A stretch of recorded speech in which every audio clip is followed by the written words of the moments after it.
Welcome to DSC aspirants 870. మనము ఈ వీడియోలో అయితే గనక కొన్ని ఏరియాస్ రిలేటెడ్ ప్రాబ్లమ్స్ అయితే చేద్దాము. First problem, find the area of a triangle if its base and height are 20 centimeters and 60 centimeters. Basic మోడల్సే చేద్దాం ఈ వీడియోలో వచ్చేసి. వాళ్ళు ఇక్కడ మనకి ఏమి ఇచ్చారంటే కనుక బేస్ అండ్ హైట్. బేస్ వచ్చేసి 20 centimeters, హైట్ వచ్చేసి 16 centimeters. ఏం ఫైండ్ అవుట్ చేయమన్నారంటే కనుక ఈ రెండు ఇచ్చేసి ఏరియా ఆఫ్ ఏ ట్రయాంగిల్ యొక్క ఏరియా ఫైండ్ అవుట్ చేయమన్నారు అనమాట. ట్రయాంగిల్ ఏరియా ఫార్ములా ఏంటి? Half into base into height. So substitute చేద్దాం. హాఫ్ ఇంటూ బేస్ 20, హైట్ వచ్చేసి 16. క్యాన్సిల్ చేద్దాం. 10 into 16 is equals to 160 centimeter square. Next second question ఏమి ఇచ్చారు? Find the area of the right angle triangle if the sides containing the right angle are 16 centimeters and 12 centimeters. ఇక్కడ మనకి ఇచ్చినటువంటి figure ఏంటంటే కనుక right angle triangle అనమాట.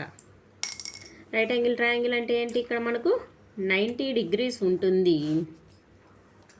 Sides mention చేశారనమాట, 16 centimeters and 12 centimeters. ఇలా రైట్ యాంగిల్ ట్రయాంగిల్స్ ఇచ్చి 2 sides ఇచ్చారు. ఇక్కడ కూడా ఏరియా ఆఫ్ ద ట్రయాంగిల్, ఈ ట్రయాంగిల్ యొక్క ఏరియా ఫైండ్ అవుట్ చేయమన్నారు. ఫార్ములా ఏంటి? Half into base into height. So half into base వచ్చేసి 12, హైట్ వచ్చేసి 16, 2 ones 2, 6, 16 6 96 centimeter square. Okay, next third question చూద్దాం. థర్డ్ క్వశ్చన్ వచ్చేసి find the area of the isosceles right angle triangle in which one of the equal sides is 24 centimeters. ఇక్కడ మనకు triangle తీసుకోమన్నారు. A triangle అన్నారు? ఇక్కడ ఐసోస్కెలస్ right angle triangle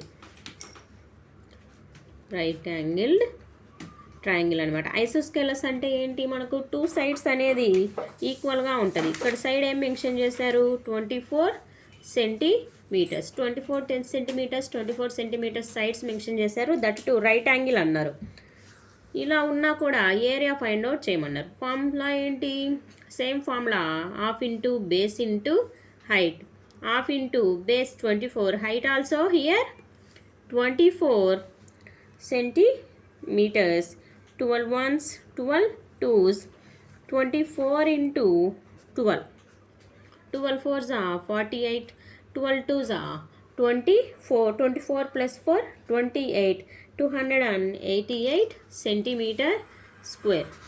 Next question, find the area of the isosceles triangle whose base 10 centimeters and one of the equal sides is 13 centimeters. ఇక్కడ మనకు ఇచ్చినటువంటి figure draw చేస్తున్నా చూడండి. Triangle ఇచ్చారు. ట్రయాంగిల్ అయితే కనుక మనకి ఇక్కడ ఐసోస్కెలస్ ట్రయాంగిల్ అన్నారనమాట. ఫిగర్ అయితే వాళ్ళే ఇచ్చారు, ABCD. బేస్ కంప్లీట్గా 10 centimeters అని మెన్షన్ చేశారు. వన్ ఆఫ్ ద ఈక్వల్ సైడ్స్లో ఒకటి వచ్చేసి ఏంటి? 13 centimeters. ఇక్కడ ఏం ఫైండ్ అవుట్ చేయమన్నారు? ఐసోస్కెలస్ ట్రయాంగిల్ బేస్ ఇచ్చారు. ఓకే, ఇక్కడ చూడండి ఫార్ములా ఏంటి? Half into base into height. కాకపోతే ఇక్కడ మనకు హైట్ వాళ్ళు ఇవ్వలేదు. హైట్ అంటే ఏంటి? ఇది కదా ఆల్టిట్యూడ్ కదా, ఇది వాళ్ళు ఇవ్వలేదు. ఇది మనం ఫైండ్ అవుట్ చేయాలన్నమాట. ఎలా ఫైండ్ అవుట్ చేస్తాము? ఇక్కడ పైథాగరస్ థీరం అప్లై చేస్తామన్నమాట. ఇది టోటల్ 10 అయినప్పుడు హాఫ్ ఏమవుతుంది? 5 centimeters అవుతుందన్నమాట. పైథాగరస్ అప్లై చేసినప్పుడు hypotenuse side square 13 square is equals to 5 square plus X square. ఇక్కడ ఎక్స్ అనేది ఏంటి అంటే కనుక హైట్ అనమాట. 13 square minus 5 square 169 minus 25 X square is equals to 144. Here X value వచ్చేసి 12.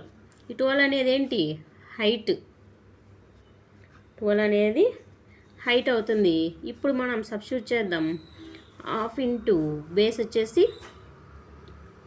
10, హైట్ వచ్చేసి 12. 2 1s 2 6 2 6 12. ఏరియా వచ్చేసి మనకి ఎంత వస్తుంది 60 సెంటీమీటర్ స్క్వేర్. నెక్స్ట్ ప్రాబ్లం చూద్దాం. నెక్స్ట్ ప్రాబ్లం వచ్చేసి find the area of the equilateral triangle of side 16 centimetres. ఇక్కడ మనకు ఈక్విలేటరల్ ట్రయాంగిల్ అని మెన్షన్ చేశారు. ఈక్విలేటరల్ ట్రయాంగిల్ అంటే ఏంటి? 3 సైడ్స్ ఈక్వల్గా ఉంటాయి, 3 యాంగిల్స్ కూడా మనకు ఈక్వల్గా ఉంటాయి. సైడు ఎంత అని చెప్పారు 16 సెంటీమీటర్స్. ఈక్విలేటరల్ ట్రయాంగిల్ అని మెన్షన్ చేస్తారు కాబట్టి 3 సైడ్స్ కూడా మనకు ఈక్వల్గా ఉంటాయి. Equilateral triangle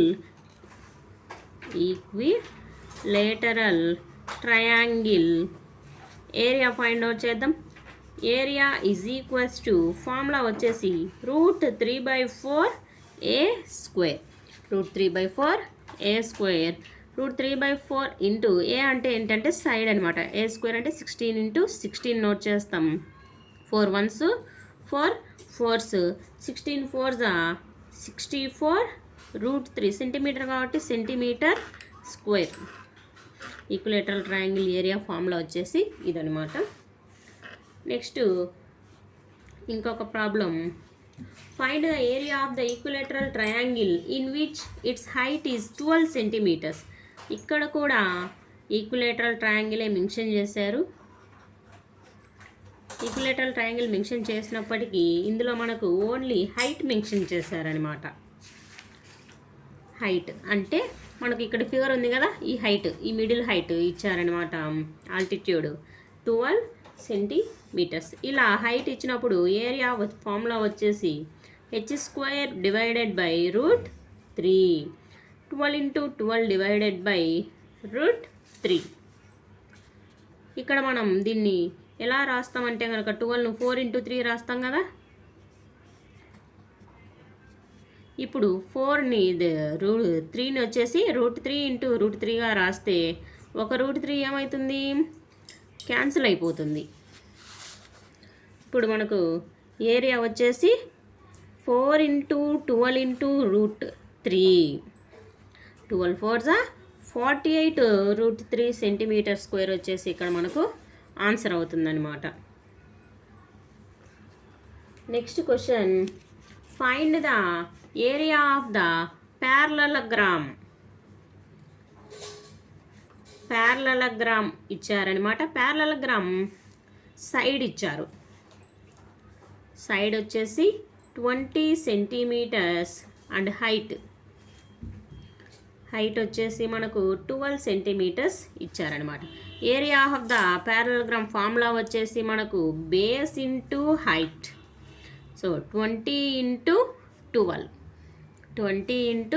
12 that is equals to మనకు 12 2s 24 0కేమో 0. Area of the parallelogram మనకు ఎంత వస్తుంది 240 సెంటీమీటర్ స్క్వేర్. నెక్స్ట్ ఇంకొక ప్రాబ్లం చూద్దాం. ఇంకొక ప్రాబ్లం వచ్చేసి ఇక్కడ సేమ్ ప్యారలలోగ్రామ్ మీదే చూద్దాం. ఓకే, ప్యారలలోగ్రామ్ కంప్లీట్ అయింది కదా. నెక్స్ట్ రాంబస్ ఇచ్చారు. Find the area of the rhombus if the diagonals mention చేశారనమాట. డయాగ్నల్స్ 24 సెంటీమీటర్స్ ఒకటి, 30 సెంటీమీటర్స్ ఒకటి అనమాట. అంటే D1 అండ్ D2 రెండు ఇచ్చారు. ఇలా మనకు D1 D2లు ఇచ్చినప్పుడు area of the rhombus formula వచ్చేసి మనకు half into D1 into D2 that is equals to half into D1 వచ్చేసి 24, D2 వచ్చేసి 30 2తో 12 ఇంటూ 30 12 3 జా 360 సెంటీమీటర్ స్క్వేర్. ఇలా ఈ విధంగా మనం ప్రాబ్లమ్స్ను సాల్వ్ చేసుకోవచ్చు. Okay bye.